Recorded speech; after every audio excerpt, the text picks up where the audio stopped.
Atlantis adalah misteri yang menggoda para ilmuwan dan kaum-kaum spiritualis untuk menelisik kembali peradaban maju manusia yang konon hilang. Setidaknya ribuan buku telah ditulis ihwal legenda tersebut. Pada mulanya adalah Plato, filsuf Yunani, mencatat cerita soal benua hilang itu dalam dua karyanya, Timaeus dan Critias. Keduanya adalah karya terakhir Plato yang ditulis pada 347 sebelum Masehi, dan pada tahun sama pula Plato meninggal. Dikisahkan di kedua karya itu Atlantis adalah kota dengan peradaban tinggi dan teknologi yang sangat maju. Atlantis, tulis Plato, mempunyai kekuatan maritim yang dahsyat dan berada di depan pilar-pilar Hercules. Tanahnya subur, rakyatnya makmur. Dia semacam surga di bumi yang wilayahnya meliputi barat Eropa hingga Afrika. Plato mengatakan Atlantis hadir sekitar 9.000 tahun sebelum mazhab Solon atau 9.600 tahun sebelum zaman Plato hidup. Kejayaan Atlantis, tulis Plato, mulai pudar setelah gagal menguasai Athena, negeri para dewa dan dewi. Petaka menimpa Atlantis sehingga pulau itu hilang di telan laut dalam hitungan hari. Para penghuni yang selamat pergi mencari tempat baru. Atlantis akhirnya menjadi surga yang hilang. Memang banyak orang ragu pada cerita Plato yang mirip dongeng itu, tapi seperti dijelaskan Alan Cameron dalam buku Greek Mythography in the Roman World terbitan Oxford pada tahun 2004, mitologi adalah tiang bagi budaya elit bangsa Yunani. Meski banyak yang meragukan kebenarannya, tapi kisah itu bisa jadi refleksi peristiwa tertentu pada masa lalu. Atlantis misalnya menjadi diskusi menarik setelah zaman pencerahan. Ada bantahan, parodi, hingga penjelasan ilmiah. Tampaknya hanya di zaman modern orang-orang menganggap serius kisah Atlantis, tulis Cameron.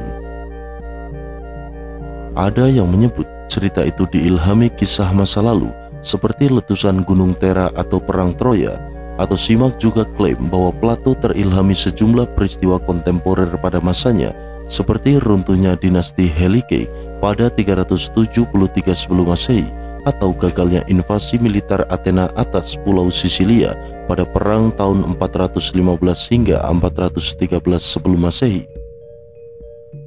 Di awal peradaban modern, kisah Atlantis itu dihidupkan kembali oleh para penulis aliran humanis di era Renaissance Eropa. Salah satunya Francis Bacon yang menerbitkan esai berjudul New Atlantis pada 1627. Dalam tulisannya, Bacon melihat Atlantis sebagai suatu masyarakat utopis yang dia sebut Ben Salem. Letaknya di pesisir barat benua Amerika. Penulis lain tak mau kalah, Olaus Rudbeck, melalui tulisannya pada tahun 1679, beranggapan Atlantis berada di negara kelahirannya, Swedia. Negara itu disebut Rudbeck sebagai awal lahirnya peradaban termasuk bahasa. Ilmuwan kenamaan Inggris Sir Isaac Newton pun berpendapat pada tahun 1728 penemu teori gravitasi itu menerbitkan karya berjudul The Chronology of the Ancient Kingdoms Amended. Newton pun penasaran mempelajari penjelasan mitologis terkait Atlantis. Meski tak menyinggung khusus Atlantis, Newton memaparkan peristiwa bersejarah di sejumlah tempat yang punya masa gemilang mirip Atlantis versi Plato. Misalnya, kejayaan abad Yunani kuno, kekaisaran Mesir, Asuria, Babilonia, kuil Salomo, dan kerajaan Persia. Mitologi Atlantis juga membuat rezim Nazi di Jerman terusik. Pada tahun 1938, seorang pejabat tinggi polisi khusus Nazi, Heinrich Himmler, kabarnya membentuk tim ekspedisi ke Tibet dengan alasan ada cerita Atlantis itu dibangun bangsa Arya, nenek moyang orang-orang Jerman. Misi itu gagal. Keyakinan Nazi itu belakangan diragukan sejumlah ilmuwan. Perburuan dan spekulasi keberadaan Atlantis terus dicari sepanjang zaman. Sejumlah karya lahir dan menunjukkan daerah tertentu diduga bagian dari kejayaan yang tenggelam itu. Indonesia masuk dalam daftar spekulasi para peneliti dan peminat mitologi Atlantis. Misalnya, Profesor Arzio Santos dari Brasil. Dia geolog dan fisikawan nuklir. Lalu ada ahli genetika dari Oxford, Inggris, Profesor Stephen Oppenheimer. Keduanya menduga wilayah Indonesia memendam sisa-sisa surga yang hilang itu. Santos menampilkan peta wilayah Indonesia dalam bukunya yang terbit pada tahun 2005, Atlantis: The Last Continent Finally Found. Benua hilang itu kemungkinan berada di sebagian Indonesia dan Laut Cina Selatan. Demikian keyakinan Santos. Dalam karya itu, dia mengklaim telah melakukan riset perbandingan seperti kondisi wilayah, cuaca, potensi sumber daya alam, gunung berapi, dan pola hidup masyarakat setempat. Dalam buku itu, dia berhipotesis wilayah Nusantara dulunya adalah Atlantis. Bagi Santos, indikasi itu antara lain soal luas wilayah. Seperti dikatakan Plato, Atlantis lebih besar dari gabungan Libya, Afrika Utara, dan Asia Minor. Dan Indonesia oleh Santos dianggap cocok dengan karakter geografi itu. Video wawancara Santos di laman YouTube menampilkan dia tak ragu bahwa Atlantis benar-benar ada dan bukan sekedar mitos. Santos menjelaskan mengapa selama ini para ilmuwan gagal menemukan Atlantis dan ragu akan keberadaan kota yang hilang itu, karena mereka mencarinya di tempat yang salah. Mereka mencarinya di Laut Atlantis, kata Santos dalam wawancara di YouTube, seperti dimuat pada laman Hupex. Anggapan Atlantis berada di Samudra Atlantis memang logis, namun itu bukan lokasi yang tepat. Atlantis berada di Lautan Hindia, Indonesia, di belahan lain bumi, kata Santos. Di belahan bumi timur itulah peradaban bermula. Namun, kata Santos, Samudra Hindia atau lanjut Cina Selatan sebagai lokasi Atlantis hanya batasan, lebih pastinya di Indonesia, lanjut Santos. Sebelum zaman es berakhir 30.000 sampai 11.000 tahun yang lalu, Indonesia terdapat daratan-daratan besar. Saat itu permukaan laut 150 meter lebih rendah dari yang ada pada saat ini. Di lokasi itulah tempat adanya peradaban, sementara sisa bumi dari Asia Utara, Eropa, dan Amerika Utara masih diselimuti es. Pulau-pulau yang tersebar di Indonesia dianggap sebagai puncak gunung dan dataran tinggi dari suatu benua yang tenggelam akibat naiknya permukaan air laut dan amblesnya dataran rendah di akhir masa es Pleistosen. Itu terjadi sekitar 11.600 tahun lampau.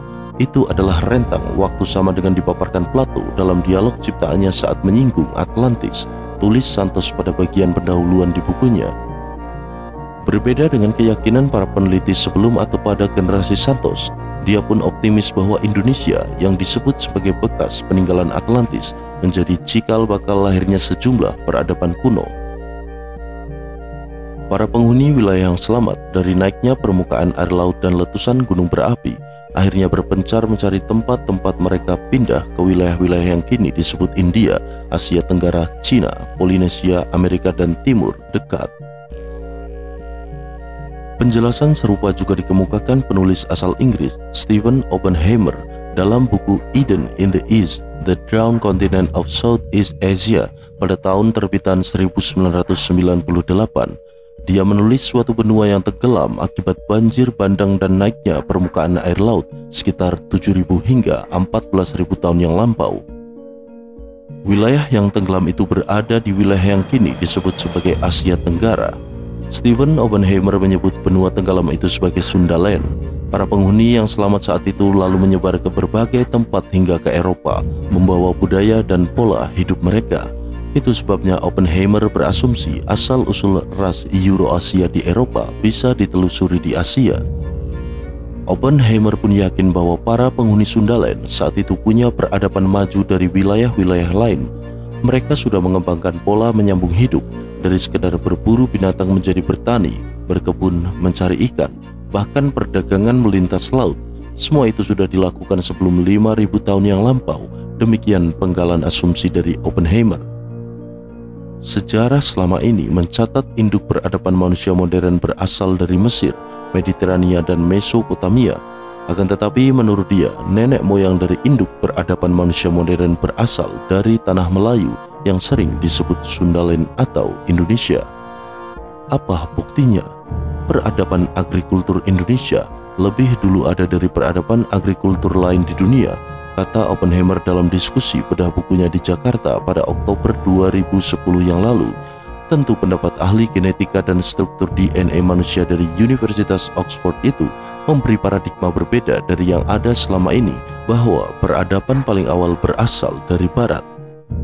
Dan berbeda dengan Santos, Oppenheimer tak langsung menyimpulkan Sundaland adalah Atlantis. Dia sendiri mengakui butuh penelitian lebih lanjut dan berharap ada kerjasama dengan peneliti di Indonesia untuk menjelaskan Sundaland adalah surga yang tenggelam itu. Akan tetapi, Oppenheimer meyakini Sundaland di wilayah Nusantara itu punya peradaban sangat maju pada masanya.